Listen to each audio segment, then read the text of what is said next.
guys, this is Aditi Pandey.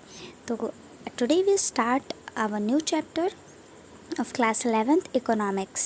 तो आज का हमारा चैप्टर है स्वतंत्रता की पूर्व संध्या पर भारतीय अर्थव्यवस्था। तो आज हम पढ़ेंगे इस टॉपिक के बारे में कि स्वतंत्रता के समय में हमारे भारत की इकोनॉमी यानी कि अर्थव्यवस्था कैसी थी और क्या थी। तो आइए बात करते हैं और चैप्टर को पढ़ते हैं। पहला क्या लिखा है, पहले ये थॉट पढ़ते हैं। भारत हमारे साम्राज्य की एक धुरी है। यदि हमारे साम्राज्य का कोई राज्य अलग हो जाता है तो हम जीवित रह सकते हैं। यदि हम भारत को खो देते हैं तो हमारे साम्राज्य का ही सूर्यास्त हो जाएगा।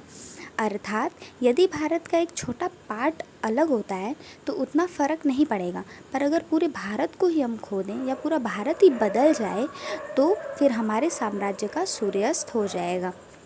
ये किसने लिखा है? विक्टर अलेक्जेंडर ब्रूस ने 1894 में ब्रिटिश इंडिया के ये वायसराय थे। तो आइए देखते हैं इस चैप्टर में क्या पढ़ाया गया है।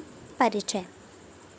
पहला तो मैं आप लोगों को ये बता देती हूँ कि क्लास 11th की जो इकोनॉमिक है मोस्टली इम्पॉर्टेंट, स्पेशली एनसीईआरटी, ये बहुत ज़्यादा इम्पॉर्टेंट है। Every single line of it is very important. You should learn it, revise it, memorise it and please आप इसके नोट्स बनाएं अच्छे से और इसे बार बार रिवाइज़ करें। एटलीस्ट 2 से 3 बार इसे बहुत अच्छे से पढ़ लें ताकि आपको ये बिल्कुल समझ आ जाए, क्योंकि 8th और 9th के उतने इम्पॉर्टेंट नहीं हैं जितने कि क्लास 11th के इकोनॉमिक्स इम्पॉर्टेंट है, क्योंकि इससे क्वेश्चन बहुत ज़्यादा आते हैं और ये दोनों पॉइंट ऑफ व्यू से इम्पॉर्टेंट है for both mains and prelims both. And अगर आपका ऑप्शनल है तो ये इंटरव्यू में भी काफ़ी ज़्यादा इम्पॉर्टेंट है। तो आइए पढ़ते हैं। भारतीय अर्थव्यवस्था स्वतंत्रता के समय कैसी थी, कहाँ से विकास करना था, क्या क्या चुनौतियाँ हमारे सामने थी, औपनिवेशिक काल में जो प्रॉब्लम्स आई थी वो क्या थी, और इसकी चर्चा हम करेंगे इस चैप्टर में। मेन सोर्स देखते हैं। जब हम मतलब स्वतंत्रता के समय हमारा जो मेन सोर्स था, जो भारतीयों का मेन ऑक्यूपेशन था, अप्रॉक्सीमेट 85% ऑफ जो इंडियंस थे वो कृषि कार्य में ही संलग्न थे। उनकी रोज़ी रोटी आजीविका कृषि से ही चलती थी तथा वे अपने पूरे सभी ज़रूरतों के लिए केवल एग्रीकल्चर यानी कि कृषि पर ही, खेती पर ही निर्भर थे। आज भी हैं, परंतु आज हमारा देश एक कृषि प्रधान देश है। उस समय हमारा देश एक कृषि अर्थव्यवस्था देश था, आप ऐसा कह सकते हैं, क्योंकि 85% लोग एग्रीकल्चरल फील्ड में ही थे। वो पूरी तरह से आधारित थे कृषि पे। डिफरेंट प्रकार की निर्माण गतिविधियां तो हो रही थी कृषि क्षेत्र में, जैसे कि ढाका, जो कि इस समय बांग्लादेश का कैपिटल है, वहाँ पे एक सूती यानी मलमल के वस्त्र बनते थे। मलमल वहाँ पर बनाया जाता था और वहाँ का जो मलमल था वो काफ़ी ज़्यादा फेमस यानी सुप्रसिद्ध था, सुविख्यात था, विश्व प्रसिद्ध था। उसके वस्त्रों का उपयोग देश भर के लोग करते थे और इंडिया मोस्टली इंग्लैंड की पूर्ति हेतु वहाँ तैयार माल का आयात करने वाला देश था। कच्चा माल भी यहीं से निर्यात होता था तथा वो लोग वहाँ ले जाकर उन चीज़ों के कपड़े बनाकर हमें ही ज़्यादा पैसों में बेच दिया करते थे।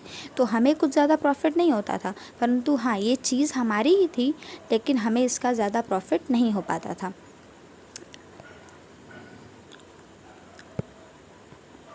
ज़्यादा प्रॉफिट नहीं हो पाता था तथा राष्ट्रीय आय और प्रति व्यक्ति आय का आकलन भी उस समय कोई नहीं करता था। जैसा आप देख रहे हैं, निम्न स्तरीय आर्थिक विकास।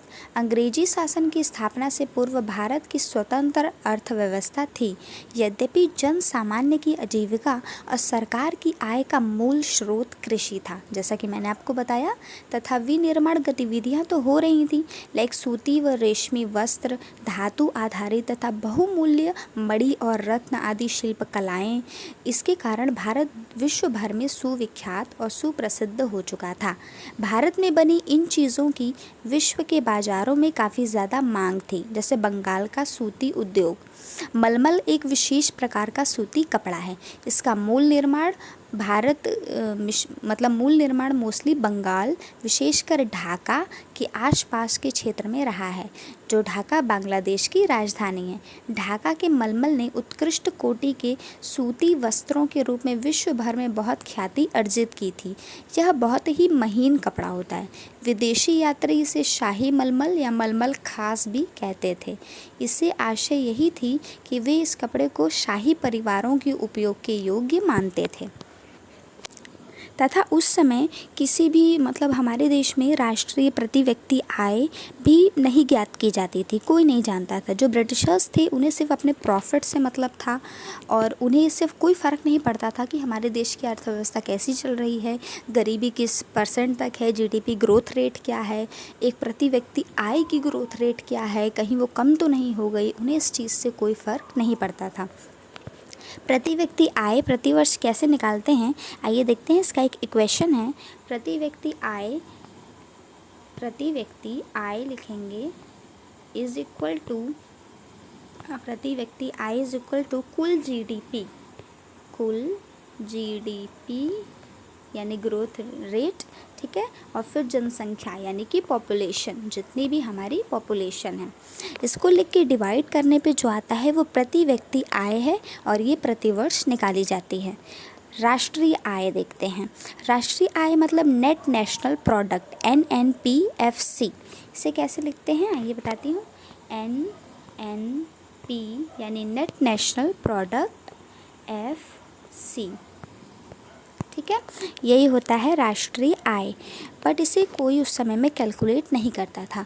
उस समय जो हमारी ग्रोथ रेट थी वो 0.2% ही थी और जो पर पर्सन प्रोडक्ट ग्रोथ रेट थी वो 0.5% थी। अब हमारी इकोनॉमी के अलग अलग क्षेत्रों के बारे में बात करेंगे। पहला क्षेत्र इसमें आता है कृषि क्षेत्र। ब्रिटिश औपनिवेशिक शासन के अंतर्गत भारत मूलतः एक कृषि अर्थव्यवस्था ही बना रहा। देश में लगभग 85% जनसंख्या जो गांवों में रहती थी वो पूरी तरह से अपनी आजीविका और बेसिक ज़रूरतों के लिए कृषि पर निर्भर रहा करती तथा इन्हीं से अपना रोज़ी रोटी कमा रही थी। जैसा कि मैंने आपको बताया था उसी प्रकार से कृषि उत्पादकता में दिन प्रतिदिन कमी आती रही।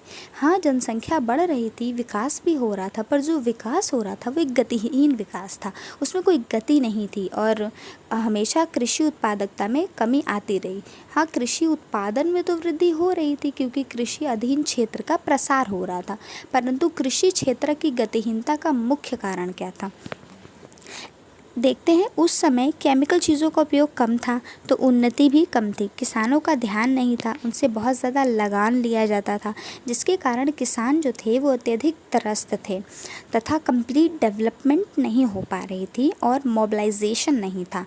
2 से 3 गुना काम किया जाता था परंतु उत्पादकता में कोई वृद्धि नहीं होती थी।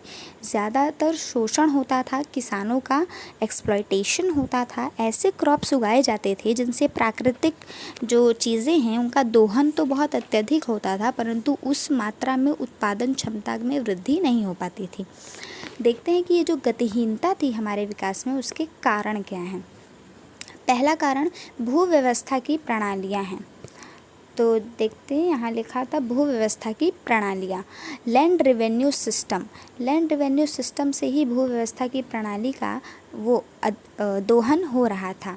तो देखते हैं कि लैंड रेवेन्यू सिस्टम के कारण क्यों कारण बना हुआ था हमारे विकास की गतिहीनता का, क्योंकि इसमें कई सारी जो कुरीतियाँ थीं, जो प्रथाएं थीं, मतलब रूढ़िवादी प्रथाएं इनमें जुड़ी हुई थी।